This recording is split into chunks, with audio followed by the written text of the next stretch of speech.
Oke, hari ini kita bakal jalan-jalan ke masa lalu, kita akan menyingkap sebuah kerajaan yang seolah terlupakan, tapi sebenarnya adalah salah satu kekuatan terbesar di Asia Tenggara yang lahir dari pertumpahan darah dan legenda. Tanpa kita sadari, warisannya itu masih membentuk dunia kita sekarang. Yuk kita telusuri bareng-bareng kisah Majapahit. Nah, cerita kita ini unik loh. Kita nggak mulai dari zaman keemasannya, tapi justru jauh setelah keruntuhannya di tahun 1815. Bayangin, ada seorang gubernur Inggris namanya Sir Stamford Raffles. Dia ini orangnya penasaran banget, dan dia lagi menjelajahi hutan-hutan lebat di Jawa cuma berdasarkan rumor tentang adanya peradaban yang hilang. Coba deh, ini kata-kata dari Raffles sendiri waktu dia nemuin reruntuhan itu. Dia benar-benar takjub. Jelas ini bukan cuma tumpukan batu biasa kan? Ini sesuatu yang megah, misterius, rasanya kayak nemuin gerbang ke dunia yang udah lama banget lenyap. Pertanyaan ini pasti langsung muncul di kepala Raffles dan timnya. Selama ratusan tahun, apa sih yang sebenarnya tersembunyi di balik rimbunnya hutan jati ini? Peradaban sebesar apa yang baru aja mereka temukan kembali? Dan yang ditemuin Raffles ini, wow, skalanya gede banget. Dia nggak cuma nemuin satu candi, tapi sisa-sisa sebuah kota metropolitan. Ada patung Ganesha raksasa yang berdiri di atas tumpukan tengkorak, pondasi bata di mana-mana. Ini semua bukti adanya peradaban yang canggih, kuat, dan mungkin sedikit mengerikan ya, yang entah kenapa bisa hilang begitu saja dari ingatan orang. Nah, selama puluhan tahun ini jadi misteri. Tapi disinilah plot twistnya.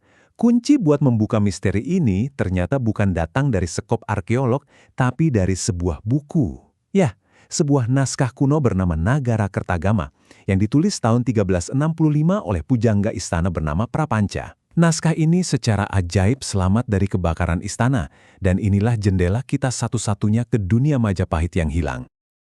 Oke, sekarang kita putar waktu lebih jauh lagi, ke asal-usul Majapahit yang ternyata penuh kekerasan. Ini kisah yang isinya intrik, pengkhianatan, pokoknya nggak kalah seru deh dari serial fantasi modern. Nah, kenalan dulu sama tokoh utamanya, Ken Arok. Dia ini bukan pangeran atau bangsawan loh, dia rakyat biasa, tapi ambisinya luar biasa. Bisa dibilang dia ini seorang oportunis ulung yang tindakannya memicu rentetan peristiwa berdarah yang akhirnya membentuk takdir sebuah dinasti besar. Dan keris ini benar-benar memakan korban. Satu bilah keris, 7 nyawa. Dan ini bukan nyawa sembarangan loh, mereka ini raja-raja dan tokoh-tokoh penting di dinasti yang baru lahir ini. Pembunuhan, balas dendam, pengkhianatan, semuanya berpusat pada satu senjata terkutuk. Inilah pondasi berdarah dari kerajaan yang akan kita bicarakan. Di tengah semua kekacauan ini, muncullah seorang ahli strategi yang jenius, Raden Wijaya. Dia melihat invasi Mongol bukan sebagai ancaman, tapi justru sebagai kesempatan emas. Cerdik banget.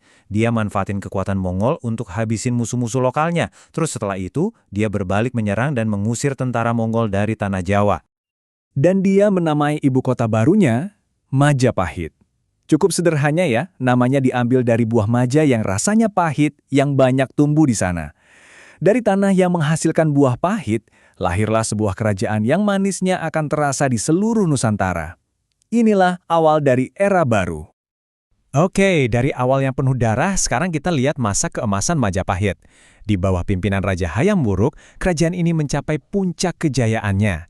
Ini adalah era di mana kekuasaan, kebudayaan, dan pengaruhnya belum pernah ada tandingannya di Nusantara. Setiap kerajaan besar itu pasti punya ambisi besar kan? Nah, ambisi Majapahit ini terangkum dalam satu sumpah legendaris, Sumpah Palapa. Sumpah yang diucapkan oleh Mahapati Gajah Mada ini jadi semacam mesin penggerak ekspansi mereka. Tujuannya bukan cuma menaklukkan, tapi ada visi besar untuk menyatukan seluruh kepulauan yang mereka sebut Nusantara. Ada catatan menarik banget nih dari seorang pelancong asal Tiongkok, namanya Ma Huan. Dia bilang, kota ini tidak memiliki tembok. Dengar itu mungkin kita mikir, wah lemah dong. Eits, justru sebaliknya. Ini adalah simbol kepercayaan diri yang mutlak. Para penguasa Majapahit itu saking yakinnya dengan kekuatan mereka, sampai mereka merasa nggak perlu bersembunyi di balik benteng. Berkat catatan-catatan seperti dari Ma Huan dan Prapanca, kita jadi bisa sedikit membayangkan gimana sih kehidupan sehari-hari di sana. Coba bayangin, sebuah kota di mana para pria selalu membawa keris magis yang indah, anak-anak nabung di calengan babi dari tanah liat, dan di pasar-pasar, kita bisa nemuin makanan eksotis kayak kalajengking bakar. Tapi di sisi lain, di balik kemeriahan itu, ada juga tradisi yang brutal seperti sati. Ini benar-benar gambaran peradaban yang sangat kompleks. Tapi di balik semua kemegahan itu, ada tragedi yang benar-benar kelam. Salah satunya adalah peristiwa Bubat. Apa yang seharusnya jadi momen penyatuan dua kerajaan lewat pernikahan, malah berubah jadi pertumpahan darah. Rombongan kerajaan Sunda disergap dan dibantai habis. Peristiwa ini meninggalkan luka yang sangat dalam, yang bahkan konon masih terasa selama berabad-abad. Dan ya, seperti roda yang berputar, semua kerajaan besar pasti ada masanya. Runtuhnya Majapahit ini bukan kejadian semalam. Prosesnya lambat dan menyakitkan. Dimulai dari wafatnya Hayam Wuruk, yang kemudian disusul perang saudara yang menghancurkan internal kerajaan, lalu ditambah lagi serangkaian bencana alam. Pada saat yang sama, kekuatan-kekuatan baru mulai muncul di pesisir, mengubah peta politik dan ekonomi selamanya. Akhirnya, ibu kota yang dulu begitu megah itu ditinggalkan dan pelan-pelan ditelan kembali oleh hutan. Oke, sekarang kita lompat lagi ke zaman modern. Kenapa sih kerajaan yang udah ratusan tahun hilang ini masih penting banget buat kita bahas? Jawabannya, ternyata tertanam dalam identitas bangsa kita hari ini. Nah, ini mungkin koneksi yang paling kuat dan paling bikin merinding. Semboyan nasional kita, Indonesia, Bhinneka Tunggal Ika, yang artinya berbeda-beda tetapi tetap satu jua, itu ternyata diambil langsung dari sebuah puisi yang ditulis di era Majapahit abad ke-14. Jadi, visi persatuan dalam keberagaman itu udah ada di sana lebih dari 600 tahun yang lalu. Luar biasa kan? Gak cuma itu loh, ada lagi yang gak kalah menakjubkan. Istilah yang dipakai Majapahit untuk menyebut wilayah kekuasaan mereka, yaitu Nusantara, sekarang dipilih jadi nama ibu kota baru Indonesia di abad ke-21. Ini secara harfiah berarti masa lalu sedang membangun masa depan kita. Jejak Majapahit itu ada di mana-mana kalau kita perhatikan baik-baik.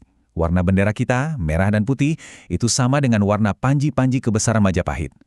Satelit komunikasi pertama kita dinamai Palapa, jelas dari Sumpah Palapa Gajah Mada. Bahkan, para pendiri bangsa kita, terutama Presiden Soekarno, melihat sejarah Majapahit sebagai bukti, sebagai cetak biru bahwa Nusantara ini memang bisa bersatu di bawah satu kepemimpinan. Jadi, kita tutup pembahasan ini dengan sebuah perenungan. Kerajaan Majapahit mungkin udah runtuh. Reruntuhannya mungkin pernah hilang di telan hutan. Tapi ternyata, semangatnya, simbol-simbolnya, dan ide-idenya, itu semua terbukti abadi. Kisah ini jadi pengingat buat kita semua bahwa masa lalu itu nggak pernah benar-benar mati. Ia terus hidup dalam diri kita, membentuk dan menginspirasi kita hari ini.